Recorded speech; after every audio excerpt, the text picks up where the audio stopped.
Assalamualaikum warahmatullahi wabarakatuh. Bismillahirrahmanirrahim. Perkenalkan, kami dari kelompok 9 yang beranggotakan Misbah Munirah, Muhammad Iskandar, dan Maulidia Salsabila. Judul materi kami yaitu KTSP Teori dan Praktik dalam Pembelajaran Bahasa Arab. Baiklah, langsung saja kita memasuki materinya. Pengertian kurikulum tingkat satuan pendidikan atau KTSP. Dalam Standar Nasional Pendidikan SNP pasal 1 ayat 15 dijelaskan bahwa kurikulum tingkat satuan pendidikan adalah kurikulum operasional yang disusun dan dilaksanakan oleh masing-masing satuan pendidikan. Penyusunan KTSP dilakukan oleh satuan pendidikan dengan memerhatikan dan berdasarkan standar kompetensi serta kompetensi dasar yang dikembangkan oleh Badan Standar Nasional Pendidikan atau BSNP.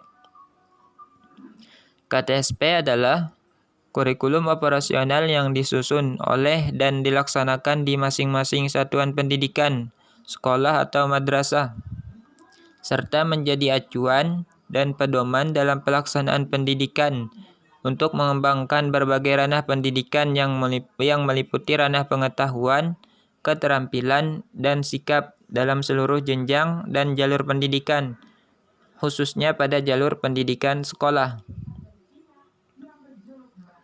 Tujuan kurikulum tingkat satuan pendidikan. Secara umum, KTSP bertujuan untuk memandirikan dan memberdayakan satuan pendidikan melalui pemberian kewenangan atau otonomi kepada lembaga pendidikan dan mendorong sekolah untuk melakukan pengambilan keputusan secara partisipatif dalam pengembangan kurikulum. Secara khusus, KTSP diterapkan dengan tujuan untuk meningkatkan mutu pendidikan melalui kemandirian dan inisiatif sekolah dalam mengembangkan kurikulum, mengelola dan memberdayakan sumber daya yang tersedia. Selanjutnya, pembahasan tentang pengertian bahasa Arab dalam KTSP. Bahasa Arab merupakan mata pelajaran yang mengembangkan keterampilan berkomunikasi lisan dan tulisan untuk memahami dan mengungkapkan informasi, pikiran, perasaan, serta mengembangkan ilmu pengetahuan, teknologi, dan budaya. Sesuai dengan fungsinya sebagai alat untuk menyampaikan dan menyerap gagasan-gagasan, pikiran, pendapat, dan perasaan baik secara lisan maupun tertulis, maka kurikulum ini dipersiapkan untuk pencapaian keterampilan dasar awal berbahasa, istima atau mendengarkan, kalam atau berbicara, qiraah atau membaca, dan kitabah atau menulis. Selanjutnya, pembahasan tentang fungsi dan tujuan pembelajaran bahasa Arab KTSP. Yang pertama ada fungsi. Mata pelajaran bahasa Arab berfungsi sebagai alat komunikasi, bahasa agama, dan ilmu pengetahuan. Mata pelajaran bahasa Arab merupakan mata pelajaran yang berfungsi sebagai alat pengembangan diri peserta didik dalam bidang komunikasi, ilmu pengetahuan, teknologi, dan seni budaya. Dengan demikian, mereka dapat tumbuh dan berkembang menjadi warga negara yang cerdas, terampil, dan berkepribadian Indonesia, serta siap mengambil bagian dalam pembangunan nasional. Yang kedua ada tujuan. Program pembelajaran bahasa Arab secara umum memiliki tujuan agar para peserta didik berkembang dalam hal yang pertama, kemampuan mendengarkan, berbicara, membaca, dan menulis secara baik. Selanjutnya, berbicara secara sederhana tapi efektif dalam berbagai konteks untuk menyampaikan informasi, pikiran, dan perasaan, serta menjalin hubungan sosial dalam bentuk kegiatan yang beragam, interaktif, dan menyenangkan. Selanjutnya, menafsirkan isi berbagai bentuk teks tulis pendek sederhana dan merespon dalam bentuk kegiatan yang beragam, interaktif, dan menyenangkan. Selanjutnya, menulis kreatif meskipun pendek, sederhana, berbagai bentuk teks untuk menyampaikan informasi, mengungkapkan pikiran dan perasaan. Berikutnya, menghayati dan menghargai karya sastra. Selanjutnya, kemampuan untuk berdiskusi dan menganalisis teks secara kritis. Yang terakhir adalah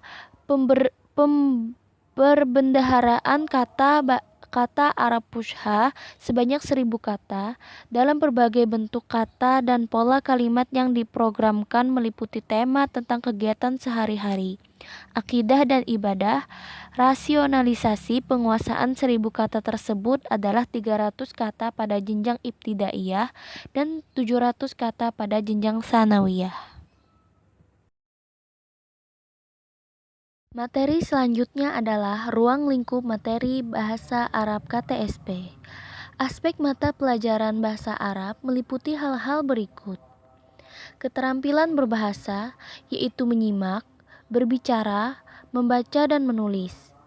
Selanjutnya, unsur-unsur kebahasaan yang meliputi bentuk kata, kosakata, struktur kalimat, unsur bahasa yang melahirkan ilmu syarab, dan tingkatan sanawiyah terdiri dari bentuk kata, yaitu isim, fi'il, dan huruf. Sedangkan struktur kalimat pada jenjang sanawiyah meliputi fa'il, maf'ul bih, mubtada, khobar mubtada, na'at man'ut, dan idhofah lafdiyah. Selanjutnya, standar kompetensi lulusan. Yang pertama, mendengarkan atau istima', memahami berbagai nuansa, makna ragam teks lisan dengan ragam variasi tujuan komunikasi dan konteks. Yang kedua, berbicara atau kalam, mengungkapkan berbagai gagasan dan tujuan ragam nuansa makna secara lisan dalam berbagai teks lisan dengan ragam variasi tujuan komunikasi dan konteks. Yang ketiga, membaca atau qiraah, membaca dan memahami berbagai nuansa makna yang dijumpai dalam berbagai teks tertulis dengan variasi tujuan komunikasi, struktur kalimat, dan ciri-ciri bahasanya. Yang keempat, menulis atau kitabah, mengungkapkan makna kata, frase, dan kalimat secara tertulis sesuai dengan tujuan komunikasinya dengan struktur kalimat yang lazim digunakan. Standar kompetensi mata pelajaran bahasa Arab. Yang pertama, berkomunikasi lisan dan tertulis dengan menggunakan bahasa Arab serta pola kalimat yang tepat sesuai konteks dalam wacana interaksional atau monolog yang informatif. Kedua, berkomunikasi lisan dan tertulis dengan menggunakan bahasa Arab serta pola kalimat yang tepat sesuai konteks dalam wacana interaksional atau monolog yang informatif, naratif, dan deskriptif. Rambu-rambu. Yang pertama, kurikulum ini menerapkan pendekatan kompetensi sebagai pendekatan pembelajaran agar kegiatan pembelajaran bahasa Arab dapat terselenggara dengan baik. Maka pola pembelajaran yang dikembangkan menekankan keterpaduan antara 3 lingkungan pendidikan, yaitu lingkungan keluarga, madrasah, dan masyarakat. Yang kedua, penerapan konsep-konsep pengajaran bahasa Arab di madrasah sanawiyah adalah belajar menggunakan bahasa untuk berkomunikasi, baik lisan maupun tulisan, bukan untuk mendalami struktur kalimat itu sendiri. Yang ketiga, perkembangan teknologi komunikasi dapat dimanfaatkan untuk proses belajar mengajar bahasa asing. Teknologi komunikasi ini dapat berupa media cetak dan elektronika. Media cetak ini meliputi surat kabar, majalah, buku, brosur, dan lain-lain. Sedangkan media elektronika meliputi komputer, televisi, radio, internet, VCD, CD, dan lain-lain. Melalui internet dapat diperoleh berbagai informasi yang ditampilkan dalam bahasa asing yang dapat dimanfaatkan untuk meningkatkan kemampuan membaca. Melalui televisi dan radio, peserta didik dapat meningkatkan kemampuan mendengarkan dan berbicara. Sedangkan dengan menggunakan komputer, peserta didik dapat mengembangkan kemampuan membaca dan menulis. Yang keempat, KTSP atau silabus dan RPP yang sudah disusun hanya sebagai model yang masih dapat dikembangkan atau disederhanakan sesuai dengan kondisi masing-masing. Sekian dari kami, salah dan khilaf mohon maaf. Wassalamualaikum warahmatullahi wabarakatuh.